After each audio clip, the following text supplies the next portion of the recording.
Bismillahirrahmanirrahim. Assalamualaikum warahmatullahi wabarakatuh. Alhamdulillah. Alhamdulillahilladzi anzala sakinata fi qulubil mu'minin liyazdadu imana ma'a imanihim. Ashhadu an la ilaha illallah wahdahu la syarika la al-malikul haqqul mubin. Wa ashhadu anna nabiyyana Muhammadan abduhu wa rasuluhu la nabiyya ba'dah. Al-mab'utsu rahmatan lil alamin. Allahumma salli ala nabiyyina Muhammad sallallahu alaihi wasallam wa ala alihi wa ashabihi ajma'in. Amma ba'd. Subhanaka la ilma lana illa ma 'allamtana innaka antal alimul hakim. Allahumma iftah lana qulubana wa alhimna rushdana wahdina ila siratikal mustaqim. Yang sama-sama kami hormati dan kami muliakan Wa Info, Pak Haji Alfat beserta segenap jajaran manajemen, Ustadz Farhad, Kang Tisna, dan juga Bapak Ibu sahabat yang insya Allah senantiasa dimuliakan dan dirahmati Allah Subhanahu wa Ta'ala. Bagaimana kabarnya pada sore hari ini? Mudah-mudahan sehat semua ya. Karena kalau dilihat dari wajah-wajahnya ini insya Allah wajah-wajah yang penuh kesedihan karena akan segera ditinggalkan Ramadan. Namun di sisi yang lain bahagia karena tunjangan hari rayanya kelihatannya sudah pada cair gitu ya. Jadi insya Allah kalau THR-nya sudah cair, jangan lupa yang disampaikan Kang Tisna tadi, yuk kita sama-sama tunaikan kewajiban zakat fitrah kita. Sehingga insya Allah ketika kita lakukan di awal waktu, ini akan memberikan manfaat lebih. Dan insya Allah tentu ketika dirasakan manfaatnya lebih, dan ini akan berdampak kepada kebaikan saudara-saudara kita yang berhak untuk menerimanya. Dan di sisi yang lain, ini juga menyegerakan bagi kita untuk bisa segera menunaikan kewajiban agar harta kita menjadi bersih. Diri kita menjadi kembali kepada fitrah. Dan inilah yang kita harapkan melalui Ramadan, ketika selama 30 hari atau 29 hari kita berRamadan, ini bisa menjadi kepompong laksana seekor ulat yang kemudian bertransformasi menjadi seekor kupu-kupu. Maka seorang hamba Allah ketika dia berada di dalam kepompong Ramadan, harapannya adalah bertransformasi menjadi seorang hamba Allah yang lebih bertakwa setelah Ramadan ini selesai. Dan di antara ciri daripada mereka orang-orang yang memiliki nilai-nilai ketakwaan yang lebih baik akan terpantulkan dalam kesehariannya, akan terpantulkan dalam tindak tanduknya, akan terlihat di dalam perkataan ataupun pembicaraan yang dilakukannya. Maka disinilah kami menyampaikan sebuah materi yang agak sedikit berbeda, yaitu tentang bagaimana seni berkomunikasi sepenuh cinta. Karena harapannya ketika kita bertransformasi menjadi pribadi hamba Allah yang bertakwa, maka tutur kata kita, perbuatan kita, dan akhlak yang kita miliki menjadi lebih baik. Nah, sebelum masuk kepada materi tersebut, maka sekali lagi kita selalu mengulang-ulang bahwa kalau kita bicara tentang keutamaan daripada seseorang yang hadir di majelis ilmu, kemudian memiliki ilmu, dan kemudian dia berbagi kepada saudara-saudaranya yang lain, walaupun mungkin sifatnya adalah men-share link ataupun men-share daripada program kajian kita ini, maka di sini disebutkan di antara keutamaan yang Rasul Shallallahu Alaihi Wasallam sebutkan, Innallaha wa malaikatahu wa ahlas samawati wal ard hatta namlata fi juhriha wa hatta al-hut la yusalluna ala muallimin nasil khair. Sesungguhnya Allah beserta dan para malaikat serta semua makhluk di langit dan di bumi sampai semut di dalam lubangnya dan ikan di dalam lautan benar-benar bersolawat mendoakan kebaikan bagi orang-orang yang mengajarkan kebaikan, yakni ilmu agama kepada manusia. Maka hari ini ketika kita hadir di majelis ilmu, bukankah ilmu itu didapatkan dengan ketika kita memahaminya? Karena faqidu syai'i la yu'ti. Bagaimana mungkin kita bisa menyampaikan sesuatu kalau kita tidak memilikinya? Kita tidak bisa menyampaikan tentang ilmu kalau kita tidak menguasai ilmu tersebut. Man arada dunya fa'alaihi bil ilm. Barang siapa yang menginginkan kesuksesan di dunia, maka hendaknya dia kuasai ilmunya. Wa man aradal akhirata fa'alaihi bil ilm. Barang siapa yang menginginkan kesuksesan akhirat, maka kuasai juga ilmunya. Wa man aradahuma fa'alaihi bil ilm. Dan kalau yang inginkan keduanya, maka juga bagaimana dia menguasai kedua-dua ilmu tersebut. Ilmu dunia dan insya Allah ilmu akhirat. Karena pantulan daripada seorang yang berilmu itu akan terlihat dari akhlaknya. Sebagaimana diungkapkan oleh Imam Asy-Syafi'i rahimahullah, bahwa ciri seorang ataupun memiliki akhlak itu ibarat teko dan isinya. Ya, jadi urusan akhlak dan hati di dalam kehidupan seseorang muslim, seseorang hamba Allah, ibarat teko dan isinya. Di mana teko itu adalah hati, sementara isinya itu adalah akhlak. Jadi kalau hari ini tekonya isinya adalah air mineral, maka mesti keluarnya air mineral di dalam gelas. Tidak mungkin ketika tekonya berisi air mineral, yang keluar kemudian misalkan air kelapa gitu ya. Tapi ngomong kayak gini nggak apa-apa, karena teman-teman di LA insya Allah sebentar lagi akan buka puasa ya. Ya, sekali selain daripada kelapa tentu ya, Kang Tisna ketoprak telur insya Allah. Dan juga yang lain-lainnya. Yang mudah-mudahan sekali lagi ini semua adalah bagian tahadduts min ni'mah. Di antara bentuk kesyukuran nikmat kita kepada Allah Subhanahu wa taala. Kenapa?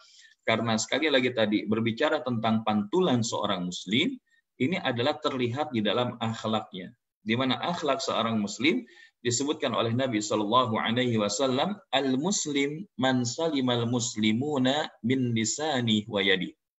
Seorang muslim adalah seseorang yang orang muslim lainnya selamat daripada apa?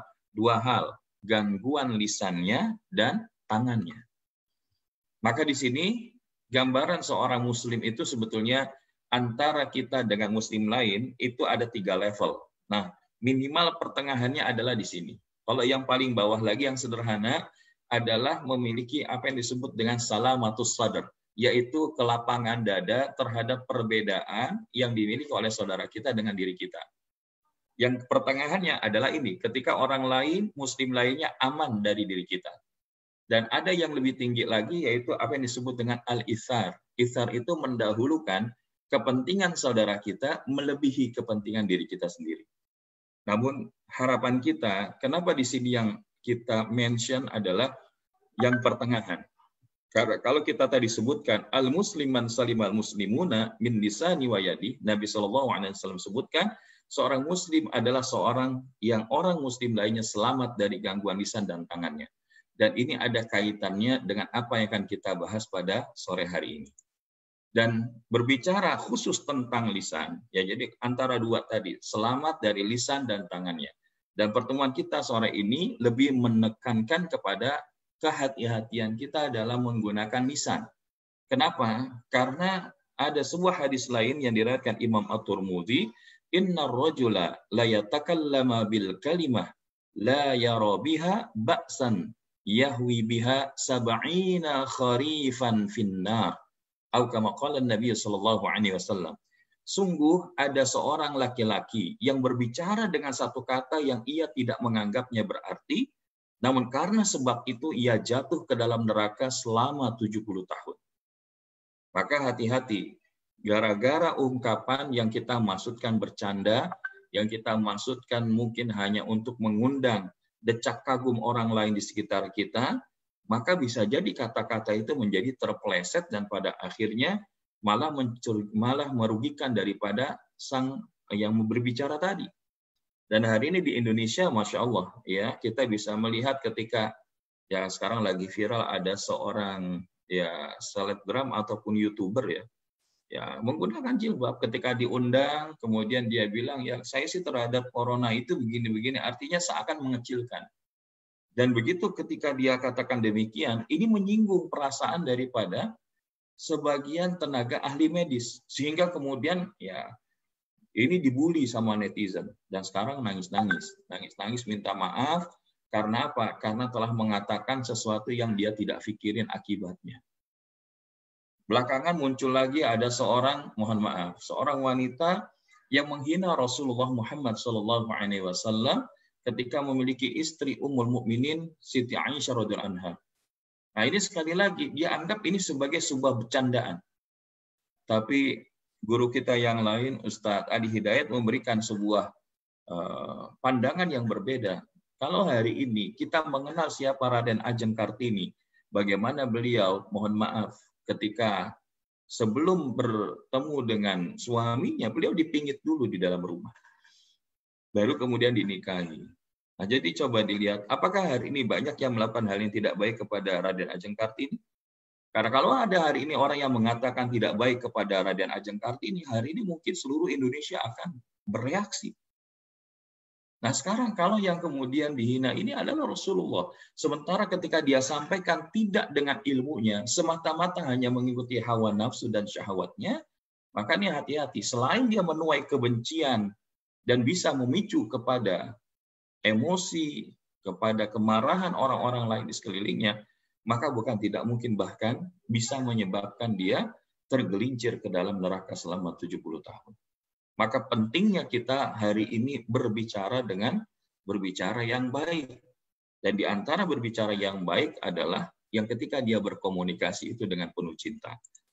Karena apa? Allah doesn't like.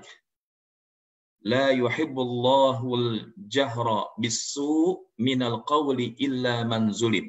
Allah tidak menyukai perkataan yang menyakitkan hati orang lain. Adapun orang-orang yang teraniaya boleh mengeluarkan perkataan yang menyakitkan hati ketika mengadukan perkaranya kepada hakim. Jadi kalau kita hari ini nggak ada kepentingannya, mohon maaf. Kita hari ini di dalam media sosial memiliki grup-grup, kadang-kadang ya kita menyampaikan apa yang menurut kita mungkin versi kita baik. Tapi ketika kita kirim apakah itu perkataan, jadi yang dimaksud perkataan ini bukan hanya saja perkataan letterlek kita ngomong kayak begini, ini idealnya. Tapi perkataan yang kita kirimkan melalui medsos, melalui texting, melalui chatting, ini pun juga adalah bentuk perkataan. Dan hari ini, mohon maaf, ya ketika kemarin sempat pesta demokrasi di negeri kita, itu sampai terkubu-kubu. Ya, kemudian ada kubu A, kubu B, yang kemudian saling memiliki pandangan kebaikan akan kubunya dan memiliki pandangan keburukan ada atas kubu yang lain. Hari ini sudah, kita tidak lagi berada di dalam tataran itu. Karena apa? Allah tidak menyukai perkataan yang menyakitkan hati orang lain.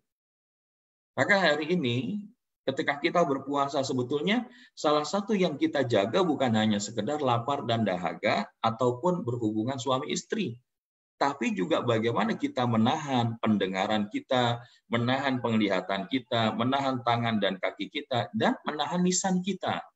Jangan sampai kemudian keluar kata-kata yang bisa menyakitkan hati orang lain. Karena walaupun lidah tak bertulang, ada sebuah ungkapan, kalau pedang melukai badan, masih bisa obat dicari. Tapi kalau lisan sudah melukai hati, hendak kemana obat itu dicari? Maka jangan sampai kemudian gara-gara perkataan kita yang mungkin maksudnya bercanda, yang mungkin maksudnya nggak serius, tapi itu menyakitkan perasaan orang lain, maka ini sesuatu yang termasuk dibenci oleh Allah. Termasuk ketika kita menjadi public figure. Kemarin ramai ada seorang public figure di media televisi, ketika kemudian memelesetkan dari satu marga daerah yang ada di Indonesia yang dimiliki oleh seorang artis. Dan ternyata itu menyinggung perasaan dari orang-orang daerah tersebut. Dan sekarang sedang diperkarakan. Nah, ini di dunia saja bisa diperkarakan, apalagi di akhirat. Jangan sampai kita jadi orang-orang muflis, orang-orang yang bangkrut. Kenapa? Begitu kita sampai di akhirat, merasa pede dengan amal-amal yang kita lakukan di dunia, tapi ternyata kita jadi orang bangkrut. Salah satunya apa? Ada yang komplain, Rob, waktu di dunia dia ngomong yang nggak baik tentang saya. Dan pada hari itu harta tidak ada lagi yang bisa kita tukar gulingkan begitu. Yang ada itu amal diambil. Kalau amal habis, dosa dikasih. Gitu. Maka ini adalah sesuatu yang perlu kita waspadai. Makanya Nabi SAW mengingatkan, barang siapa yang bisa menjamin dua hal, man yatman li ma baina lahyaihi wa ma baina rijlaihi adman lahul jannah. Barang siapa yang bisa menjaga di antara dua janggutnya atau dua rahangnya, yaitu apa? Lisannya, Dan di antara dua kakinya, yaitu apa? Kemaluannya, farajnya, maka aku akan jaminkan baginya surga. Masya Allah. Atau kama qala Nabi sallallahu alaihi wasallam, rawahu Bukhari. Maka di sini disebutkan, siapa yang bisa menjaga lisan dan kemaluan, maka Allah akan menjaminnya surga. Ternyata bukan tidak mungkin, surga itu mudah untuk kita dapatkan. Surga itu dekat dari jalan-jalan yang bisa kita lakukan. Namun sayangnya hari ini kadang-kadang banyak di antara kita yang mengabaikannya. Yang melihat bahwa surga itu jauh. Bahwa surga itu sesuatu yang nggak mungkin kita capai. Padahal tadi, ini salah satu jaminan. Kalau kita bisa jaga lisan dan bisa jaga kehormatan, insya Allah, Allah akan jaminkan surga bagi kita. Dan pertanyaannya, pengen nggak kita dapat surga, Bapak Ibu? Sahabat-sahabat semua? Insya Allah pengen. Ya, pengen masuk surganya sendiri apa bareng-bareng? Insya Allah bareng-bareng. Tapi jangan sampai ada dalam hati bapak-bapak bilang, Ustadz, masa di dunia sudah sama dia, masa di akhirat sama dia lagi gitu. Insya Allah, suami istri yang solih dan solihah itu akan dipertautkan dan akan bersama-sama di surganya Allah. Nah, bab yang ini nanti kita bahas di hari yang lusa, ya. Jadi lusa hari kita akan bahas tentang bergandengan sekeluarga sesurga, insya Allah. Namun hari ini kita akan fokuskan di yang ini dulu. Kenapa sekali lagi bicara tentang komunikasi yang baik, berbicara yang baik, komunikasi penuh cinta, ini perlu kita bahas. Karena ini juga adalah merupakan selain dapat jaminan surga dari Rasul Shallallahu Alaihi Wasallam adalah merupakan pembuktian iman. An Abi Hurairah radhiallahu an, anna Rasulullah Shallallahu Alaihi Wasallam qala, man kana yu'minu billahi wal yaumil akhir falyaqul khairan aw liyasmut. Ila akhirul hadis atau kama qala Nabi sallallahu alaihi wasallam muttafaqun alaih. Dari Abu Hurairah radhiyallahu an, di mana mendengarkan Rasul sallallahu alaihi wasallam telah berkata, siapa saja yang beriman kepada Allah dan hari akhir, hendaklah ia berkata baik atau diam. Selain nasihat yang lain, ada yang kemudian memuliakan tetangganya, fal yukrim jarahu, fal yukrim dhaifahu, dan juga memuliakan tamunya. Tapi salah satunya adalah ketika dia berkata baik atau diam. Jadi ciri orang yang punya iman itu dia tidak serta-merta ngomong sengomong-ngomongnya dia. Berkomunikasi hanya menuruti daripada hawa nafsu dan syahwatnya saja. Dia akan melihat kapan dia harus bicara dan kapan harus diam. Jangan sampai begitu kita hari ini banyak bicara akan hal yang tidak manfaat, tapi begitu ada kemungkaran, kita diam. Nah, ini nggak benar. Jangan sampai kita jadi orang-orang yang terbalik seperti itu. Karena bagaimana kita bicara, salah satunya nanti kita akan lihat berbicara yang baik adalah diantaranya kita berdakwah. Kita mengajak kepada kebaikan, menyeru kepada yang ma'ruf dan mencegah kepada yang mungkar. Dan ketika kita melihat bahwa kalau dalam pembicaraan kita itu, dalam komunikasi kita itu nantinya adalah lebih banyak daripada kemudaratan, lebih baik dia. Termasuk kalau kita hari ini informasinya belum kita ketahui benar atau tidaknya, valid atau tidak, lebih baik dia. Maka ini Masya Allah, Nabi SAW memberikan tuntunan kepada kita sebegitu detailnya, termasuk bahkan dalam urusan berkomunikasi ini pun Rasul SAW ajarkan kepada kita. Dan yang menariknya nanti kita akan lihat di dalam Al-Quran lebih detail lagi bahwa ada beberapa kiat bagaimana kita berkomunikasi sesuai dengan nilai-nilai Quran. Nah, oleh karenanya ada sebuah ungkapan menarik dari Imam Abu Hatim Ibnu Hibban Al-Busti, bahwa beliau katakan lisan seseorang yang berakal berada di bawah kendali hatinya. Ketika dia hendak bicara, maka dia akan bertanya terlebih dahulu kepada hatinya, yang saya sampaikan ini benar apa enggak? Baru dia ngomong. Kalau dia bilang, oh sesuatu yang tidak benar, maka dia akan tahan tadi. Falyaqul khairan aw liyasmut. Maka dia akan berkata yang baik atau diam. Maka ketika dia ketahui perkataan tersebut itu bermanfaat bagi dirinya, maka dia akan berbicara. Tapi apabila tidak bermanfaat, maka dia akan diam. Nah, ini sesuai yang tadi sudah kita sampaikan. Jadi bagaimana kita bisa mengontrol kapan kita harus bicara dan kapan harus diam? Kata kuncinya ada pada hatinya. Balik lagi ke masalah hati. Nah, masalah hati ini insya Allah besok kita akan singgung bahwa dengan jiwa yang tenang, maka Ramadan kita menang. Dan ini adalah salah satu juga di antara kiat-kiat bagaimana menghidupkan malam Al-Qadar. Walaupun di awal sudah sempat dibahas oleh Gus Hayid mengenai Lailatul Qadar, maka sebagian nanti kita akan review. Salah satunya yang menarik adalah sekarang kalau di waktu LA itu bertepatan tanggal berapa Kang Tisna? 25 atau 26? Sekarang tanggal Mei 19, Ustaz. Ya, artinya tanggal 25 Ramadan nanti malam atau 26? Akhir Ramadan. Nanti malam ini itu waktu LA. Kalau nggak salah itu yang jelas bukan malam 30 kan? Enggak. 20 ya. 23. 26, 27. Atau teman-teman yang lain boleh bantu tulis di chat ya. Nanti malam 26 atau malam 27 di LA dan Amerika sekitarnya. Tadi saya lihat ada jamaah dari Las Vegas juga hadir. Kira-kira nanti malam 26 atau malam 27. Soalnya kalau di Jakarta tadi malam 27. Ya. 25 masih 26 berarti ya. Nah, kalau 26 maka insya Allah malam besok atau sore besok berarti 26 malam 27 kita akan singgung. Karena ada satu kalkulasi yang menarik, salah satunya dari Imam Al-Ghazali dan beberapa ulama lain, kalau Ramadan kita start di hari Jumat, insya Allah Lailatul Qadarnya itu bertepatan dengan malam 27. Nah, ini besok kita akan sampaikan. Ya, namun ala kulli hal, kalaupun ternyata malam ini 27, maka jangan tinggalkan malam 27 ini. Jangan tinggalkan malam 27 ini dengan melakukan dan menghidupkan malam sampai pagi semampu kita. Misalkan ngantuk tidur, bangun langsung zikir lagi, baca Quran lagi, qiyamul lail lagi, doa lagi, muhasabah lagi, tiduran lagi, bangun lagi, terus. Dengan yang penting diawali dari niat, kemudian sampai dengan masuk waktu sahur. Perbanyak diantaranya doa Allahumma innaka afuwun tuhibbul afwa fa'fu anni. Maka ini yang perlu kita jaga.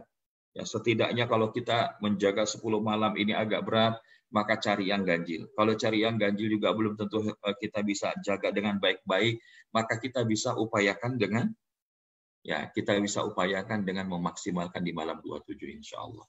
Nah, jadi balik lagi, ini akan kita bahas besok. Bagaimana tangga ketenangan jiwa? Kalau kemarin kita sudah bahas finding inner peace, menemukan kedamaian hati. Nah, lalu bagaimana ketenangan jiwa itu bisa menghantarkan kepada kemenangan? Apalagi di dalam Ramadan yang sudah mendekati akhirnya. Nah, jadi sekali lagi, ma'asyiral hadirin wal hadirat rahimakumullah, bahkan di antara tanda sempurnanya iman, ya, bagaimana Nabi Shallallahu Alaihi Wasallam menyebutkan akmalul mu'minina imanan ahsanuhum khuluqa. Orang yang imannya paling sempurna di antara kaum mukminin adalah orang yang paling baik akhlaknya di antara mereka. Wa khiyarukum linisaihim, dan sebaik-baik kalian adalah yang terbaik akhlaknya terhadap istri-istrinya, ya. Ya, tapi kalau di sini yang cuma punya satu ya berarti terhadap istrinya. Tapi kalau yang lebih ya berarti istri-istrinya. Namun ala kulli hal intinya adalah termasuk di dalam konteks ini ya bicara kepada istri, bicara kepada anak wanitanya, termasuk kepada ibunya. Ya, karena yang pernah kita sampaikan ketika kita hadir di LA tahun yang lalu, bahwa di antara ciri keberhasilan seorang laki-laki pasti ada dua wanita hebat yang ada di belakangnya. Siapa itu? Ya, ibunya dan istrinya. Nah, sementara di balik laki-laki yang rusak pasti ada dua wanita yang tidak baik. Yaitu siapa? Selingkuhan dan simpenannya. Nah, kita berlindung kepada Allah daripada yang demikian. Jadi insya Allah, orang yang imannya sempurna, salah satunya adalah paling baik akhlaknya di antara terhadap keluarganya. Khairukum li ahli wa ana khairukum li ahli. Sebaik-baik kalian adalah yang paling baik akhlaknya kepada keluarga kalian. Dan aku adalah yang paling baik akhlaknya terhadap keluargaku. Dan kenapa sih kita perlu nyinggung masalah ini? Karena ini adalah moment of truth daripada seni berkomunikasi dengan cinta. Karena salah satunya kerjaan iblis, aktivitas syaitan yang paling utama di dalam menggoda manusia, yang dia dapat reward of the year, ya bahkan reward of the reward gitu ya. Ketika dia bisa memisahkan rumah tangga muslim. Mohon maaf ini. Inna iblisa yad'u arsyahu 'alal ma'. Sesungguhnya iblis itu meletakkan singgasananya di atas air laut.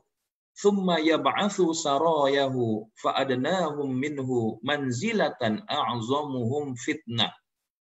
Yaji'u ahaduhum. Maka yang paling dekat ada dengannya, maksudnya dengan Raja Iblis, itu adalah yang paling besar fitnahnya. Kemudian datanglah dari salah seorang bala tentaranya, kemudian mengatakan, fayaqul fa'altu kada wa kada. Aku telah mengatakan, aku telah melakukan begini dan begitu. Kemudian fayaqul, dan kemudian iblis berkata, ma sana'ta syai'an. Engkau sama sekali tidak melakukan sesuatu apapun. Ya, jadi termasuk itu apa? Membuat orang bunuh diri, membuat orang berbohong, membuat orang berzina, mengajak orang untuk menipu, membuat orang untuk berdusta, membuat orang untuk mengadu domba. Pokoknya segala keburukan dianggap oleh iblis itu engkau sama sekali belum melakukan apapun. Qala tsumma yaji'u ahaduhum. Kemudian datang lagi yang lain. Kemudian dia berkata, fayaqul, maksudnya bala tentara iblis ini, ma taraktuhu hatta farraqtu bainahu wa baina mar'ati. Kemudian yang orang atau dia setan yang berikutnya ini, bala tentara iblis itu mengatakan, aku tidak meninggalkannya untuk digoda, maksudnya seorang hamba Allah, hingga aku berhasil memisahkan antara dia dengan istrinya. Bahasanya apa? Di antara kerjaan menggoda manusia yang dilakukan oleh bala tentara syaitan dari kerajaan iblis itu adalah ya banyak hal. Tapi ketika ada di antara mereka yang mereka datang ke keluarga muslim, rumah tangga muslim, maka kemudian dia tidak akan pergi sampai kemudian suami istri ini pisah, bercerai. Maka ketika hal ini dikatakan oleh tentara iblis tersebut, maka kemudian dikatakan qala fayudni minhu. Kemudian iblis itu mendekatinya, turun dari singgasananya, wa yaqul, kemudian dia berkata, ni'ma ant. Sungguh hebat, mantul, hebat setan seperti engkau. Ini bahasanya milenial, mantul, mantap betul, ya kan? Sungguh hebat setan seperti engkau. Jadi bahasanya qala Nabi sallallahu alaihi wasallam, hadis yang diriwayatkan Imam Muslim ini, bahwa kerjaan setan yang paling mendapatkan the biggest reward from iblis, from evil, ya kan? Ya, daripada iblis itu adalah ketika setan berhasil menggoda keluarga itu menjadi pecah, perpisahan antara seorang suami dengan istri. Dan biasanya perpecahan itu diawali apa? Ya, dalam urusan komunikasi. Ada miskomunikasi, suami pengennya apa, istri pengennya apa. Kadang-kadang kita itu, mohon maaf, semuanya pengen orang ngertiin kita, tapi kita nggak mengerti orang lain. Termasuk apa? Kita pengen pasangan ngertiin kita, tapi kita nggak pernah ngertiin pasangan kita. Nah, disinilah poin seni berkomunikasi dengan cinta itu menjadi esensial. Orang tua sama anak, komunikasinya pengen anak itu ngertiin orang tua. Tapi orang tua nggak pernah ngertiin bagaimana berkomunikasi dengan anak. Dan ini sekali lagi menjadi satu hal yang tadi disebutkan. Bahwa Rasulullah SAW menyebutkan dalam riwayat yang lain, maka ketika iblis menjadikan anggotanya berhasil memisahkan suami istri itu dekat dengannya, hingga iblis berkata, anak buah terbaikku adalah kamu. Nah, kalau tadi riwayat Imam Muslim, ini hadis riwayat Imam Ahmad. Maka disinilah nanti kita akan lebih menitik beratkan kepada lingkaran komunikasi terdekat kita. Yaitu siapa? Pasangan kita, anak-anak kita, orang tua kita, termasuk juga masyarakat yang ada di sekitar kita. Kita mulai dari situ. Ya, karena miskomunikasi yang terjadi antara seorang pasangan itu bisa berujung kepada perceraian. Dan kadang-kadang disinilah kita perlu mengetahui bagaimana ilmunya yang kita lakukan agar kemudian terhindar dari kondisi yang demikian. Maka di sini Bapak Ibu jamaah yang dirahmati Allah Subhanahu wa taala. Berbicara tentang cinta, maka bagaimana Nabi Shallallahu alaihi wasallam mengingatkan, Ar-Rahimun yarhamuhumur Rahman. Orang-orang yang penyayang niscaya akan disayangi pula oleh Ar-Rahman. Yaitu siapa? Allah Subhanahu wa taala. Irhamu man fil ardi yarhamkum man fis sama. Maka sayangilah yang di atas muka bumi, niscaya yang di atas langit pun akan menyayangi kalian. Jadi kalau hari ini ya kita ngomong tapi tidak dengan cinta, orang juga kerasa, oh dia ngomongnya cuma sekedar ngomong.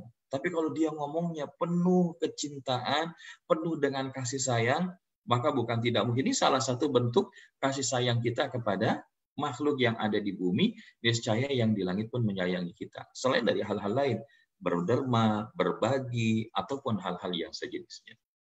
Bahkan Imam Hasan Al-Basri rahimahullah menyebutkan, Inna ahabba ibadillahi ilallah alladina yuhibbuna Allah. Ya.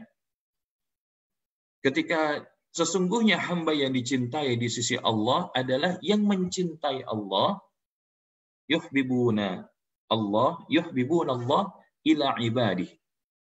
Seorang hamba yang dicintai di sisi Allah adalah yang mencintai Allah lewat hambanya.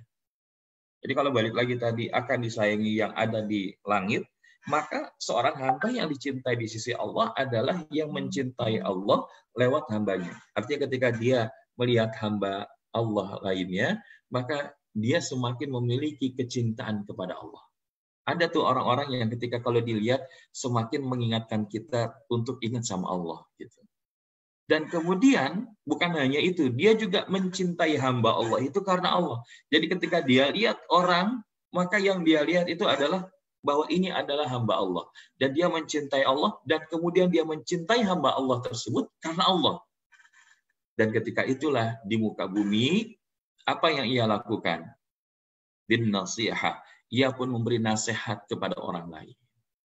Jadi orang yang dia ternyata Masya Allah penuh cinta, termasuk dalam hal ini tentunya cinta yang paling utama yaitu kepada Allah, adalah ketika dia melihat hamba-hamba Allah, yang dia lihat adalah kecintaannya kepada Allah. Dan di sisi sana dia mencintai hamba Allah tadi lantaran karena Allahnya. Dan bentuk cintanya itu apa? Ketika dihadirkan dalam bentuk nasihat. Maka sebagian disebutkan Nabi hadis yang lain, ad-dinun nasihat. Agama itu nasihat. Orang yang nggak rugi itu yang dia saling menasehati. Dalam surat Al-Asr, insya Allah ini sudah hafal semua jamaah yang hadir. Wal asr innal insana lafi khusr illa alladhina amanu wa amilus salihat wa tawasaw bil haqqi wa tawasaw bis sabr. Demi waktu, sesungguhnya manusia itu berada semuanya di dalam kerugian, kecuali illa alladhina amanu wa amilus salihat, yaitu kecuali orang yang beriman dan beramal saleh. Lalu wa tawasaw bil haqqi watawasaw bisabr, yang saling menasehati di dalam kebenaran dan saling menasehati di dalam kesabaran. Dalam ayat yang lain, watawasaw bil marhamah, dan saling menasehati di dalam kasih sayang. Nah, jadi Masya Allah indah sekali bahwa ketika kaitan kita cinta kepada Allah, cinta kepada hamba Allah, yaitu ketika kita hadirkan nasihat, nasihat yang penuh cinta, bagaimana kita berkomunikasi dengan penuh cinta. Dan kalau kita katakan bagaimana berkomunikasi dengan cinta, di antara perangkat yang paling utama itu adalah lisannya. Maka bagaimana lisan ini bisa menjadi sesuatu hal yang bisa menyebabkan kita atas izin Allah mendapatkan manfaat atau tergelincir mendapatkan kemurkaan Allah. Sebagaimana hadis Nabi di dalam slide berikut, "Idza asbaha ibnu Adam fa innal a'dha'a kullaha tukaffirul lisan fataqulu ittaqillah fina fa innama nahnu bika fa in istaqamta istaqamna wa in wajajta wa ini wajajta wajajna, atau kama qala Nabi sallallahu alaihi wasallam rawahu at-Tirmidzi. Jika anak Adam memasuki pagi hari, maka sesungguhnya semua anggota badan berkata merendah kepada lisan. lisan, takwalah engkau kepada Allah dalam menjaga hak-hak kami.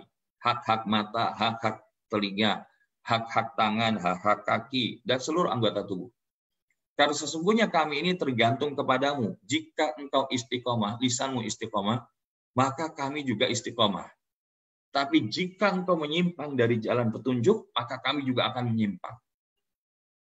Makanya di dalam kaitan keimanan, ini urusan istiqomah juga memiliki keterkaitan dengan lisan. La yastaqimu imanu abdin hatta yastaqima qalbuh. Iman seorang hamba tidak akan istiqomah sehingga hatinya istiqomah. Wala yastaqimu qalbuhu hatta yastaqima lisanuhu. Dan hati seorang hamba tidak akan istiqomah sampai kemudian lisannya istiqomah. Coba bisa lihat sini. Iman nggak akan istiqomah sampai kemudian hatinya istiqomah. Dan hati nggak akan istiqomah kalau kemudian lisannya nggak istiqomah. Dan yang lanjutannya ini adalah tambahannya. Dan orang yang tetangganya tidak aman dari kejahatan-kejahatannya, ia tidak akan masuk surga.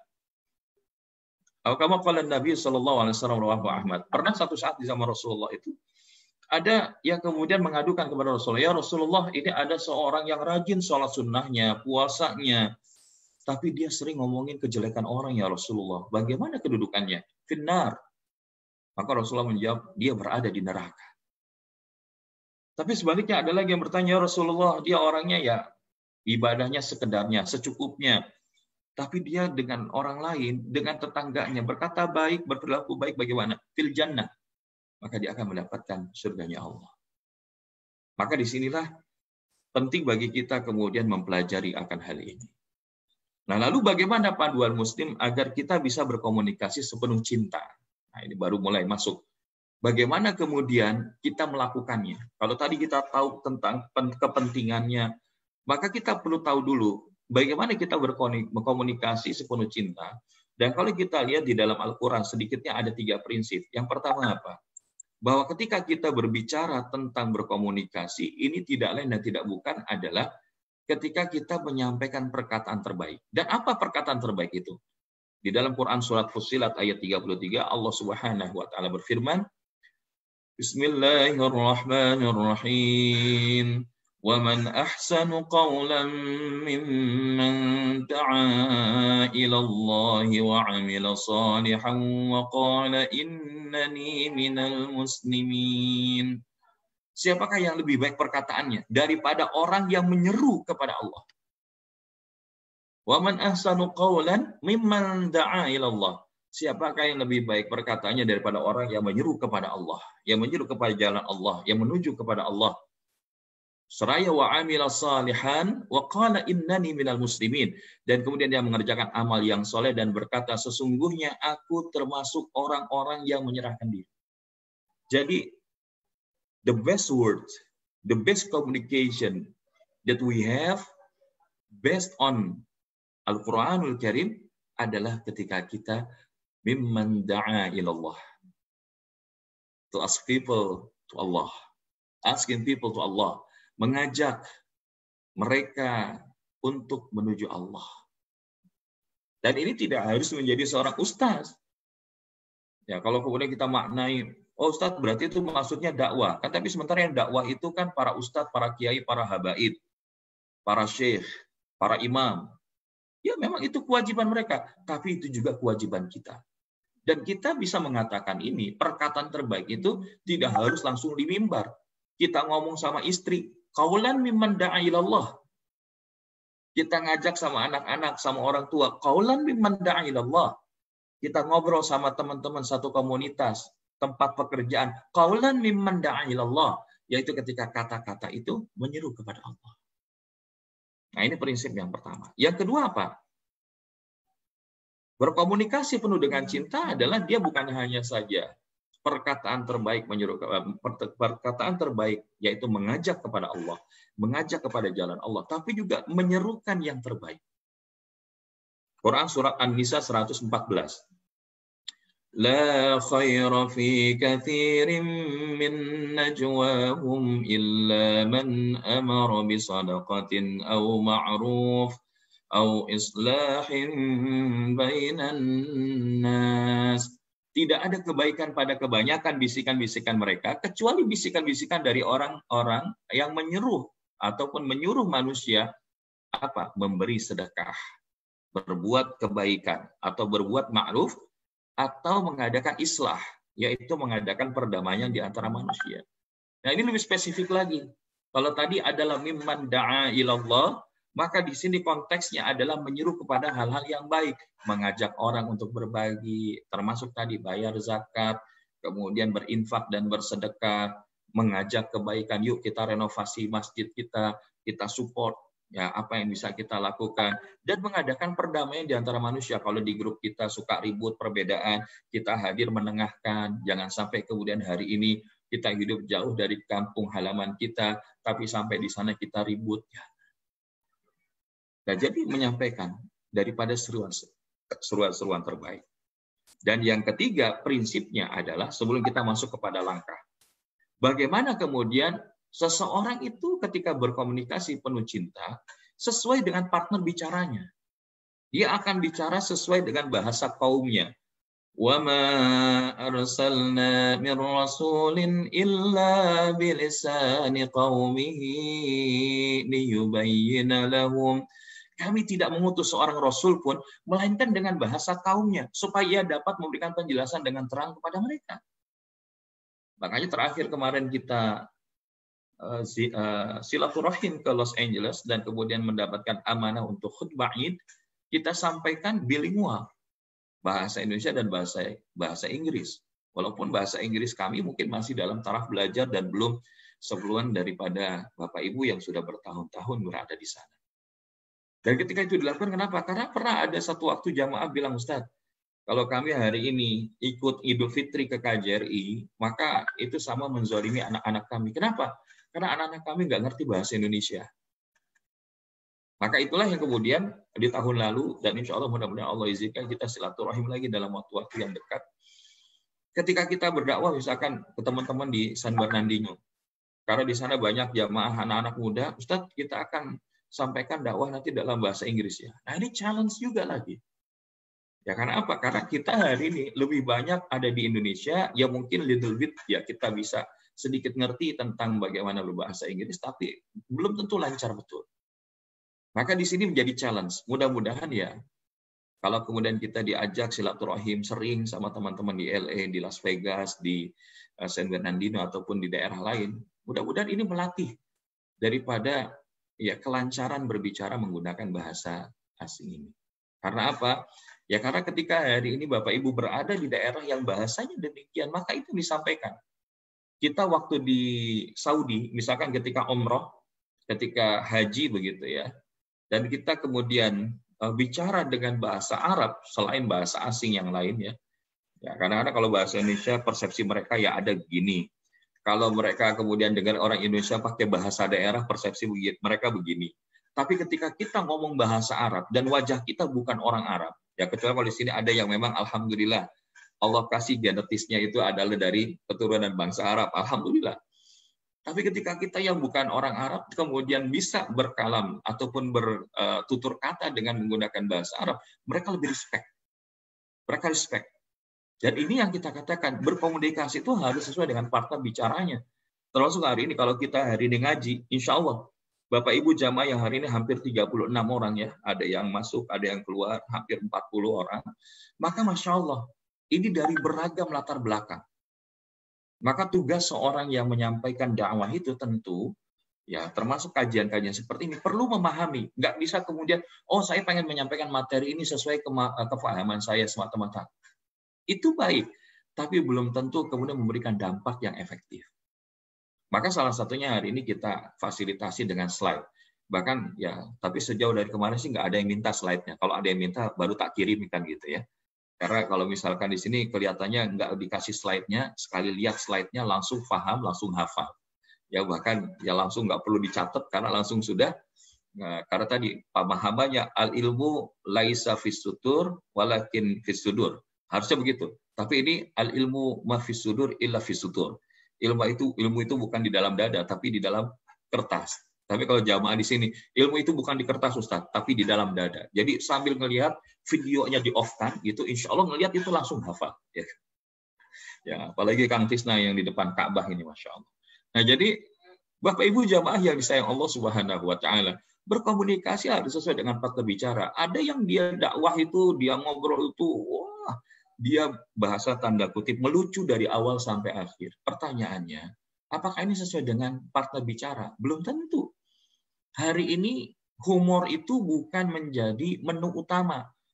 Jadi kalau misalkan ditanya, nanti siapa ini yang ceramah ustadznya? Ustadz Fulan. Lucu nggak? Ya kalau nyari yang lucu jangan nyari ustadz. Nyari pelawak. Dan hari ini sudah ada pelawak yang jadi ustadz. Yang repot hari ini ustadz pengen jadi pelawak. Nah ini yang bahaya. Tapi kalau sesekali Rasulullah juga menggunakan humor, ada kembangan-kembangannya. Ya kayak begini ya insya Allah. Ya walaupun kita hari ini nggak ketemu langsung, biasa kalau ketemu langsung udah ada tuh yang tektokan, yang nimpalin aja gitu kan. Ini Ustadz gini-gini. Dan biasanya sih mohon maaf ya ibu-ibu gitu kan. Dan begitu ibu nimpalin jadi hidup sebetulnya. Ya, jadi hidup. Nah, namun ala kulli hal ya insya Allah walaupun hari ini kita terbatas, kita tidak bertemu langsung, tapi kita ingin agar bahasa ini difahami oleh Bapak Ibu jamaah yang hari ini hadir. Karena ini adalah prinsip yang tidak boleh diabaikan. Berkomunikasi sesuai bahasa partner bicara. Termasuk kalau bicara sama suami, ya perlu ngerti bagaimana bicara dengan suami. Dengan istri, bagaimana bicara. Nah nanti insya Allah ada trik-triknya ya. Insya Allah kita lihat, kalaupun nanti nggak sempat terangkat, kalau ada yang nanya baru tak kita sampaikan. Jadi 3, perkataan terbaik, seruan terbaik, dan berkomunikasi sesuai dengan bahasa kaumnya. Nah, lalu bagaimana langkah-langkah kita agar berkomunikasi sepenuh cinta berbasiskan Al-Qur'anul Karim? Maka ternyata di dalam Al-Qur'an itu ada beberapa istilah qaulan yang ini bisa kita pakai sesuai dengan konteks di mana kita berkomunikasi. Di antaranya apa? Yang pertama adalah qaulan ma'rufa. Qaulan ma'rufa.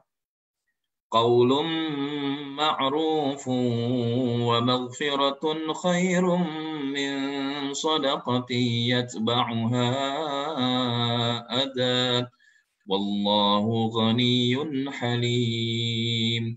Perkataan yang baik dan pemberian maaf lebih baik daripada sedekah yang diiringi dengan sesuatu yang menyakitkan perasaan si penerima. Allah Maha Kaya lagi Maha Penyantun. Perkataan yang baik dan pemberian maaf itu lebih utama daripada sedekah yang diiringi dengan yang menyakitkan perasaan si penerima. Bahasanya gini, ya kita ngasih, terus kita bilang, ya orang itu bisa begitu kan karena saya yang bantuin. Saya yang sedekah sama dia. Maka itu adalah sesuatu yang harus kita tinggalkan. Lebih baik apa? Ngomong yang baik. Alhamdulillah ya dia udah sukses sekarang. Bahkan kita maafkan dia, kalau dia akhirnya jadi lupa dengan kita, itu lebih utama. Nah, jadi qaulan ma'rufa itu adalah poin yang pertama. Bagaimana kita maknai qaulan ma'rufa? Maka ma'rufa ini identik dengan kata urf atau budaya. Ma'ruf secara bahasa artinya baik diterima oleh nilai-nilai yang berlaku di masyarakat. Maka qaulan ma'rufa artinya adalah perkataan yang sesuai dengan norma dan nilai yang berlaku di masyarakat. Dan ini bisa hadir dalam bentuk perkataan yang pantas dengan latar belakang dan status seseorang. Seorang guru, pengajar, dai, mubaligh, hendaknya bertutur kata yang santun. Tapi Ustaz kan kalau semuanya santun, Sayyidina Umar itu kan tegas. Ya, tapi di dalam ketegasan itu pun ada kesantunan. Kadang-kadang hari ini kita ada yang bicaranya tegas, bahkan keras, tapi mohon maaf, melupakan nilai kesantunan. Nah, jadi ya hari ini ketika kita berbicara, apakah dengan teman kita, misalkan ya mereka masih belum Muslim, ya kita bahasanya tentu bahasa based on humanity, relationship, ya hubungan kemanusiaan. Kita kerja punya bos yang bukan Muslim, punya bawahan yang bukan Muslim, maka qaulan ma'rufah kita ngomong tetap baik. Jangan kemudian kita ujung-ujungnya ngomong yang nggak enak. Kafir, sini ente. Ya walaupun dia betul kafir. Tapi cara menyampaikannya nggak gitu. Ketika dia bekerja, dia perlu ada tutur kata yang baik. Atau misalkan kita lihat ada komunitas kita yang mohon maaf, dia salah jalan. melakukan hal-hal yang tidak baik, berzina, mabuk, main judi, terus kita panggil, pezina, pemabuk, penjudi, kesini ente. Ente mau jadi kerak neraka apa? Nggak bisa gitu. Ya, kita perlu ajak baik-baik, ngomong. Bahkan yang berbeda pendapat dengan kita pun ngomong yang baik. Ngomong yang baik. Qaulan ma'rufah, yaitu penyampaian pesan yang baik, ramah, tidak kasar, tidak menyinggung perasaan orang. Nah, ini bisa dipakai. Ini adalah di antara fondasi daripada berkomunikasi penuh dengan cinta. Jadi dia menyampaikannya itu adalah pesannya baik. Kemudian ramah, tidak marah-marah, tidak kasar, dan juga tidak menyinggung perasaan orang kalau dia bicara. Nah, ini yang kita sebut dengan qaulan ma'rufah. Ya, karena waktu kita terbatas, kita coba ambil poin inti-intinya saja. Nanti silakan kalau ingin diperdalam, kita bahas di dalam tanya jawab. Dan bahkan ini kita sudah lakukan dalam bentuk pelatihan, dalam bentuk hard mastery for communication. Tadi itu kurang lebih 4 jam. Namun khusus untuk jamaah info dan yang ada di sekitarnya, insya Allah kita share dalam 1 jam. 1 jam setengah. Nah, jadi qaulan ma'rufah. Yang kedua adalah apa yang kita sebut dengan qaulan karimah. Dalilnya surat Al-Isra ayat 23. Wa qadha rabbuka alla ta'budu illa iyyahu wa bil walidaini ihsana.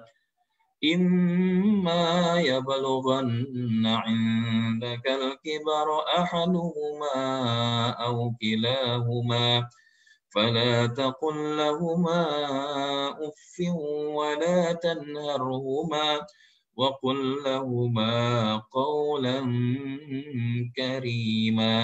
Dan Tuhanmu telah memerintahkan supaya kamu jangan menyembah selainnya, dan hendaklah kalian berbuat baik kepada ibu bapak kalian dengan sebaik-baiknya. Jika salah seorang di antara keduanya atau kedua-duanya sampai berumur lanjut di dalam pemeliharaanmu, maka sekali-kali janganlah kamu mengatakan kepada keduanya perkataan uf, dan janganlah kamu membentak mereka, dan ucapkanlah kepada mereka perkataan yang mulia. Jadi kalau tadi qaulan ma'rufah itu berlaku umum, pesannya baik, ramah, tidak kasar, kemudian juga tidak menyinggung perasaan orang lain. Nah, sekarang naik levelnya. Kalau kita bicara dengan orang yang usianya lebih lanjut dari kita. Kalau dia bisa jadi kedudukannya lebih tinggi dari kita. Maka bukan tidak mungkin, atau ya kondisi yang mungkin secara status kita berbeda. Kita bisa katakan dengan perkataan-perkataan yang mulia, qaulan karima. Karena dari segi bahasa, karima itu dari kata karuma yakrumu karman karimun, yang artinya mulia. Dan konteks qaulan karimah di sini adalah perkataan yang memuliakan dan memberi penghormatan kepada orang yang diajak bicara. Dan biasanya ini ketika kita ngobrol, misalkan seperti kami gitu ya, kita menyapa ayah bunda, bagaimana kabarnya hari ini. Walaupun bisa jadi usianya sebetulnya tidak jauh-jauh bedanya. Ada yang memang betul-betul layak dipanggil ayah bunda, tapi ada juga yang membahasakan agar apa? Agar kemudian ini bisa menjadi lebih dekat. Dan qaulan karimah itu adalah penyampaian pesan yang mulia dan berharga. Lawan dari kata murahan atau tidak punya nilai. Jadi ya salah satunya kalau kita bicara sama orang tua, ya berbicaralah yang baik. Walaupun mungkin orang tua kita, mohon maaf, bisa jadi belum berada di track yang benar. Contohnya yang konkret gimana Ustaz? Ada seorang sahabat Nabi yang namanya Mus'ab bin Umair. Mus'ab bin Umair radhiyallahu anhu ini adalah salah satu pemuda yang paling digandrungi oleh wanita-wanita yang ada di Mekah. Karena parasnya tampan, pinter, cerdas, kemudian tajir, melintir, ya. Artinya semua kebaikan seorang laki-laki itu ada pada diri dia. Tapi kemudian ketika Mus'ab bin Umair ini masuk ke dalam Islam, ibunya memberikan penolakan. Caranya apa? Ibunya ini kemudian menjemur dirinya di tanah lapang, dan ini sebagai bentuk protes kalau Mus'ab bin Umair sudah masuk ke dalam ajarannya Nabi Muhammad SAW. Maka ketika itu dia katakan, Mus'ab, Bunda tidak akan masuk ke dalam rumah sampai engkau kembali kepada Lat, Ta'uzza wal Manat. Coba lihat. Yang dihadapi ibunya langsung. Sementara Mus'ab bin Umair hari ini sudah berbeda keyakinannya dengan orang tuanya. Bahkan di dalam hal ini apa yang dikatakan oleh Mus'ab bin Umair? Wahai bunda, sungguh anakmu ini mencintaimu bunda. Maka janganlah bunda melakukan hal yang ini. Karena walaupun bunda melakukan yang lebih dari ini, sekali-kali tidak akan mengubah keyakinanku untuk menyembah Allah. Maka daripada sia-sia bunda, silakan bunda kembali ke rumah, dan aku akan tetap berbuat baik kepadamu. Dan Masya Allah, kalau kita lihat orang yang paham Islam itu dengan baik, dia tetap akan memuliakan orang tuanya, walaupun orang tuanya, mohon maaf, bisa jadi belum seakidah. Ada seorang ustadz kita juga di Indonesia, ya, salah satunya Ustadz Felix Xiao, ya. Kemarin beliau nulis di sebuah halaman media sosial, waktu dia masuk Islam, maka orang tuanya belum masuk Islam. Dan kemudian ya tetap mereka berhubungan baik. Ya, berhubungan baik, bagaimana kemudian ngeteh bareng, makan bareng. Tapi ketika kemudian bagaimana menggunakan hijab pada saat yang berhadapan, kapan tidak menggunakan hijab. Masya Allah, toleransi. Nggak ada masalah. Tapi kita hari ini kadang-kadang terjebak dengan istilah toleransi, tapi justru kita saling memojokkan. Justru kita saling menyikut satu dengan yang lain. Maka kita berlindung kepada Allah. Qaulan karima. Dia akan mengatakan kata-kata yang mulia dan berharga. Ngomong sama orang tua, dia sampaikan dengan bahasa-bahasa yang mulia. Gimana ya? Gimana Pak? Gimana Dad? Ya artinya kita sampaikan dengan kata-kata yang berharga. Dan bahkan diantaranya apa? Diam. Diam mendengarkan. Tadi disebutkan jangan membentak. Walaupun orang tua kita tidak benar, tapi kita perlu menyampaikan nasihat itu secara perlahan. Qaulan karimah. Nah, ini poin yang kedua. Ada lagi yang berikutnya, ini agak berbeda, yaitu apa? Qaulan sadida. Ya ayyuhalladzina amanu taqullaha wa qulu qaulan sadida. Wahai orang-orang yang beriman, bertakwalah kalian kepada Allah dan katakanlah perkataan yang benar. Jangan yang mencela-mencele. Maksudnya apa? Qaulan sadida itu adalah jelas, jernih, terang. Di dalam Quran, ini diungkapkan mengenai bahasan wasiat dan buhtan, tuduhan tanpa bukti yang dilakukan kaum Nabi Musa kepada Nabi Musa. Dan qaulan sadida adalah penyampaian pesan yang benar, tepat, dengan kondisi yang ada, tegas, jujur, lurus, to the point, enggak berbelit-belit maupun bertele-tele. Qaulan sadida merupakan perkataan yang jelas, tidak meninggalkan keraguan, meyakinkan pendengar, dan perkataan yang benar, tidak mengada-ngada. Termasuk apa? Ya tadi, kalau misalkan ada orang yang mengolok-olok agama, sampaikan qaulan sadida, kita ngomong karena bentuk cinta kita tegur. Tapi tidak kita katakan kerak neraka segala macam, enggak. Kita akan bilang bagaimana yang disampaikan ini tidak benar, ilmunya begini. Nah, itu qaulan sadida. Menyampaikan yang benar sebagai sebuah kebenaran dan menyampaikan bahwa yang tidak benar adalah kebatilan. Qulil haqqa walau kana murran. Katakanlah yang benar walaupun itu pahit. Nah, itu qaulan sadida, ngomong apa adanya. To the point, tegas. Ketika kita hari ini misalkan mendapati, mohon maaf, ada ketidaksesuaian yang dilakukan di dalam komunitas kita tegur. Kita tegur juga bukan berarti nyalahin, bukan memvonis, tapi menyampaikan dengan jernih, jelas, terang. Qaulan sadida. Nah, ini poin yang ketiga. Ada lagi, yang keempat adalah qaulan maisuro. Kata-kata yang mudah atau ucapan yang pantas. Wa imma tu'ridanna anhum ibtigha'a rahmatin min rabbika tarjuha faqul lahum qawlan maisura. Dan jikalau kalian berpaling dari mereka untuk memperoleh rahmat dari Tuhanmu yang kamu harapkan, maka katakanlah kepada mereka ucapan yang pantas, ucapan yang mudah. Nah, jadi selain qaulan sadida, qaulan karima, qaulan ma'rufa, yang berikutnya adalah qaulan maisura. Dan qaulan maisura di sini artinya mudah. Perkataan yang mudah. Imam Al-Maraghi mengartikannya ucapan yang lunak atau baik, yang berupa ucapan janji dan tidak mengecewakan. Sedangkan Ibnu Katsir adalah perkataan yang pantas dan ucapan janji yang menyenangkan. Dan maka qaulan maisura adalah ucapan yang keluar dari mulut kita hendaknya menyenangkan, memberikan harapan kepada orang, tidak menutup peluang komunikan untuk mendapatkan kebaikan serta tidak mengecewakannya. Misalkan gini, ya kita berlindung kepada Allah. Misalkan ada salah satu anggota ahli keluarga kita melakukan sebuah kesalahan, terus kita bilang, ketika itu dia kemudian menghadap kepada kita, apakah sebagai orang tua ataupun saudara ataupun ahli keluarga yang lain, maafkan saya ya, saya sudah melakukan kesalahan ini. Tapi apakah mungkin Allah maafin saya? Nah, ini kalimat yang Masya Allah ya. Bukan nggak mungkin, ini adalah sebuah ujian. Nerimanya aja berat, bagaimana kemudian meresponnya. Nah, tapi bagi orang-orang yang Alhamdulillah, misalkan hari ini Allah udah izinkan ilmu itu kita paham, kita kan bilang, insya Allah, nah, Allah Maha Pemaaf. Selama engkau betul-betul memohon ampun sama Allah dan tidak mengulangi lagi. Sesimpel itu ngomongnya. Ya kan pernah ada kisah pembunuh yang sudah membunuh 99 orang bertemu dengan seorang ahli kitab, tapi kemudian ujungnya malah dibilang, apakah mungkin saya diampuni Tuhan? Oh, enggak mungkin. Cus, jadi 100. Tapi begitu ketemu seorang alim, maka disebutkan, bisa. Allah akan maafkan kamu selama engkau kemudian bertaubat dan engkau berhijrah.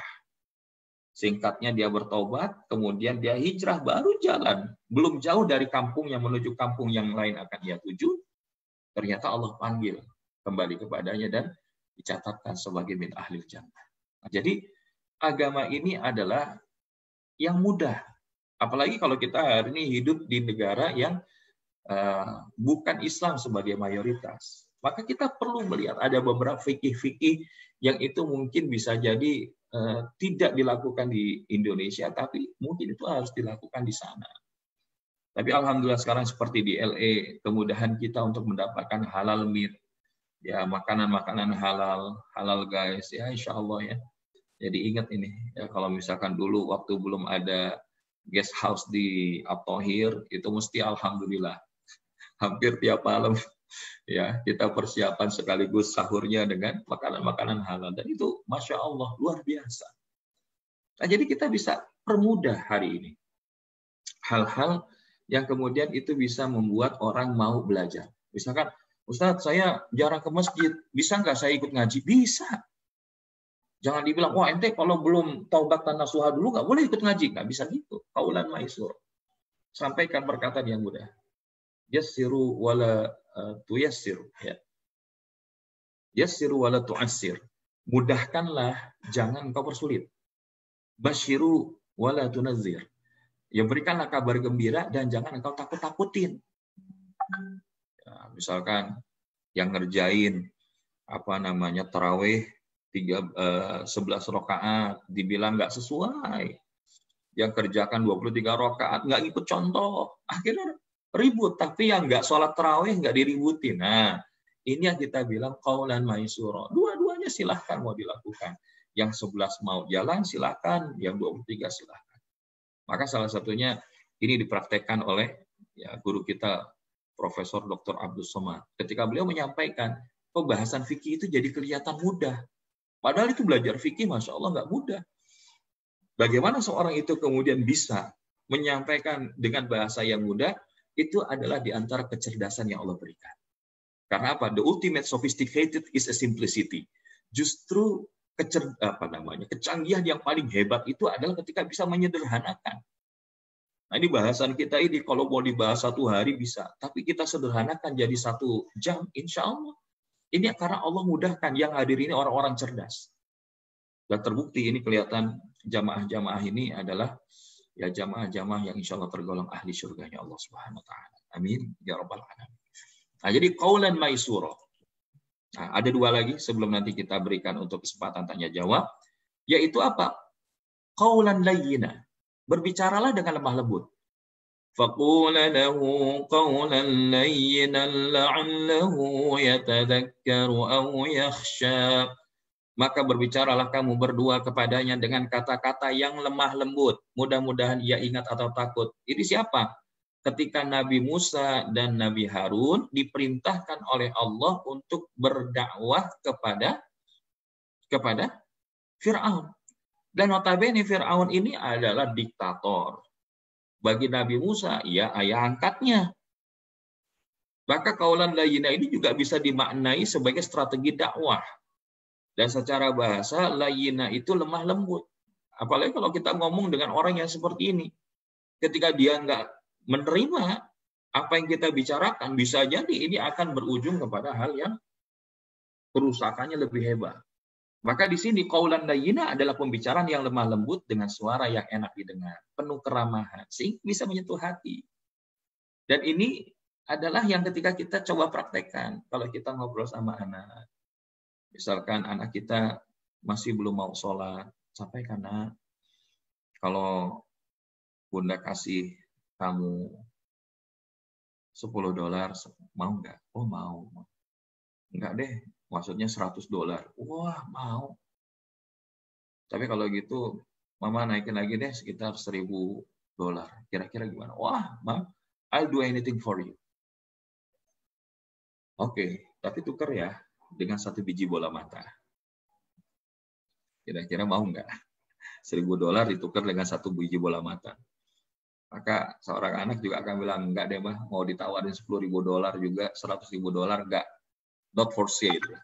Enggak buat dijual. Oke. Dan Allah sudah berikan itu kan. Allah berikan mata 2, telinga 2, lisan, tangan, kaki. Masa untuk sholat aja kita nggak mau? Ya deh. Insya Allah mah besok saya akan sholat. Nah, qaulan layyina ini adalah penyampaian pesan yang lemah lembut dengan suara yang enak didengar, lunak, enggak memvonis, mengingatkan sesuatu yang disepakati. Contohnya kematian. Ya kita sampaikan. Ya kita kayak hari ini kita di rumah, kita sering ingetin. Nah, hari ini kita berada di masa yang tidak biasa. Tidak ada di antara kita yang bisa mengetahui apa yang akan terjadi di masa yang akan datang. Tapi salah satunya yang Abi pengen, kita sama-sama di surga. Pengenkah kita di surga? Maka kalau kita pengen sama-sama di surga, yuk kerja bareng sama-sama sama Abi, sama Umi, biar kita bisa dipantaskan Allah masuk surga. Nah, kita ngomong kayak gitu. Memanggilnya dengan yang disukai, ramah, sehingga bisa menyentuh hati. Nah, misalkan ya ke Kang Tisna, ini karena Kang Tisna dari daerah Pasundan. Walaupun usianya mungkin Kang Tisna jauh lebih senior dari Al-Fakir gitu. Tapi biar lebih dekat, kita manggil Kang. Ya, kita manggil apa namanya, AA, Teteh. Ya, kalimat-kalimat yang kayak gitu, Mas, Syekh. Ini adalah hal-hal yang memudahkan kita untuk berkomunikasi. Itu kelihatan simpel. Termasuk ke anak-anak kita panggil kakak, abang, adik. Ini kan sesuatu yang kelihatannya sederhana, tapi impactful. Nah, qaulan layyina. Dan yang terakhir adalah qaulan baligha. Ya, dalilnya surah An-Nisa ayat 63. Ulaika alladzina ya'lamu Allahu ma fi qulubihim fa'rid 'anhum wa'izhum wa qul lahum fi anfusihim qawlan baligha. Mereka itu adalah orang-orang yang Allah mengetahui apa yang ada di dalam hati mereka. Karena itu berpalinglah kamu dari mereka, berilah mereka pelajaran, dan katakanlah kepada mereka perkataan yang berbekas pada jiwa mereka. Jadi berbicaralah dengan perkataan yang berbekas pada jiwa. Bukan cuma sekedar nice thing to know, tapi bagaimana itu menggerakkan kita untuk melakukan sesuatu. Dan ini yang kita maksud, yaitu bagaimana baligh artinya tepat, lugas, fasih, jelas maknanya. Artinya sendiri baligha itu sampai. Maka dimaknai qaulan baligha adalah perkataan yang sampai pada maksud dan berpengaruh meninggalkan bekas di dalam jiwa seseorang. Dan menggunakan kata-kata efektif, tepat sasaran, komunikatif, mudah dimengerti. Ya, salah satunya ketika kita menyampaikan ini ada 6 qaulan di dalam Al-Quran. Ini sistematis. Maka setidaknya walaupun bahasan kita tadi cukup panjang, tapi oh iya, tadi kita sudah belajar. Apa masih ingat? Qaulan ma'rufa. Kemudian apa lagi? Qaulan karima. Lalu apa lagi? Qaulan sadida. Lalu apa lagi? Qaulan maisura. Lalu apa lagi? Qaulan layyina. Dan yang terakhir qaulan baligha. Jadi qaulan baligha adalah perkataan yang membekas pada jiwa dan tepat sasaran, di mana gaya bicara serta pesan yang disampaikan itu sesuai kadar ilmunya, pemahaman dan bahasa yang dimengerti. Nah, jadi penting kalau kita menyampaikan tadi prinsipnya berbicaralah sesuai dengan bahasa kaumnya. Maka qaulan baligha ini adalah sistematikanya. Jadi gimana kemudian itu bisa menjadi sesuatu yang berdampak. Contohnya gimana Ustaz? Ada seorang pemuda waktu itu pengen berzina. Dia bilang, ya Rasulullah, saya nggak bisa nahan nih, saya pengen berzina. Coba kalau kita didatengin orang, Kang Tisna, saya pengen berzina ini. Karena udah lama nggak ketemu sama istri. Itu. Kira-kira Kang Tisna jawabnya gimana? Nah, itu urusan ente. Tapi nggak tahu ada jawaban Kang Tisna. Tapi insya Allah kalau jawaban orang soleh, ya dia akan pakai tuh ilmunya Rasulullah. Bagaimana ilmu Rasulullah? Begitu orang yang tadi datang kepadanya mengatakan ingin berzina, Rasulullah nggak langsung bilang, itu nggak boleh, ente nanti masuk neraka. Nggak gitu. Tapi dia tanya gini, apakah engkau memiliki seorang ibu? Ya. Nah, kalau ada ibumu, kemudian digagahi oleh orang selain ayahmu, bagaimana rasanya? Ya Rasulullah, saya akan berhadapan dengan orang itu. Saya cari orang itu. Oke. Bagaimana kalau engkau punya kakak atau adikmu yang wanita kemudian dilakukan zina itu oleh orang lain? Bagaimana? Wah, saya lebih marah ya Rasulullah. Bibimu, nenekmu, saya marah ya Rasulullah. Maka begitu juga wanita yang ingin engkau zinahi adalah ibu dari seseorang. Mungkin dia juga adalah seorang ya kakak atau adik dari seseorang laki-laki.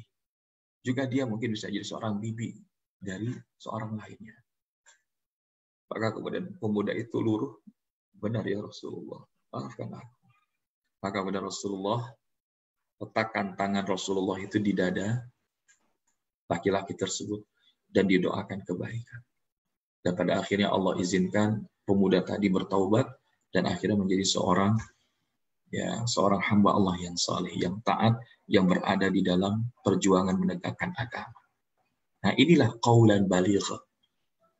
Jadi Rasulullah ketika berhadapan dengan orang yang tiba-tiba sekonyong-konyong ngomong nggak baik, disampaikan perkataannya.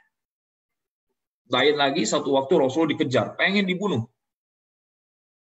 Nah, ketika kemudian akan dibunuh itu, Rasulullah kebetulan jatuh. Waktu naik kuda itu jatuh. Nah, pedang daripada musuhnya, siapa yang akan sekarang akan membelamu ya Rasulullah? Sekarang tinggal satu langkah lagi saya tebas leher. Maka kemudian Rasulullah jawab apa? Allahu Rabbi. Ya, kalimatnya Allahu Rabbi. Allah Tuhanku. Maka begitu Allahu Rabbi, itu orang yang mau bunuh getar, jatuh itu pedangnya. Gantian Rasul ambil pedang. Sekarang giliran siapa yang akan menyelamatkan? Karena apa? Rasulullah itu tingkat keyakinannya kepada Allah itu sudah dahsyat. Begitu bilang Allahu Rabbi, Allah turunkan pertolongan. Tapi kita kan Masya Allah, kadang-kadang dihadapkan masalah begitu bilang Allahu Rabbi, tapi kita masih mikirin yang lain, ya, mikirin yang lain, yang Rabbi gitu. Nah, jadi qaulan baligha. Maka insya Allah ada sebuah ungkapan menarik dari Ibnu Athaillah. Cahaya orang bijak mendahului ucapan mereka. Ketika cahaya terpancar, maka nasihat itu pun akan sampai. Mudah-mudahan kita bisa berkomunikasi penuh dengan cinta, sehingga insya Allah siapapun yang menjadi teman berkomunikasi kita, apakah itu pasangan kita, apakah itu anak-anak kita, apakah itu orang tua kita, teman-teman kita, sahabat-sahabat kita, guru-guru kita, serta orang lainnya, mendapatkan manfaat dari apa yang kita lakukan. Wallahu a'lam bishawab. Mungkin ini yang bisa disampaikan, Kang Tisna, apabila ada yang ingin menambahkan atau ingin kita gali lebih jauh lagi diskusinya. Falyatafaddal. Assalamualaikum warahmatullahi wabarakatuh.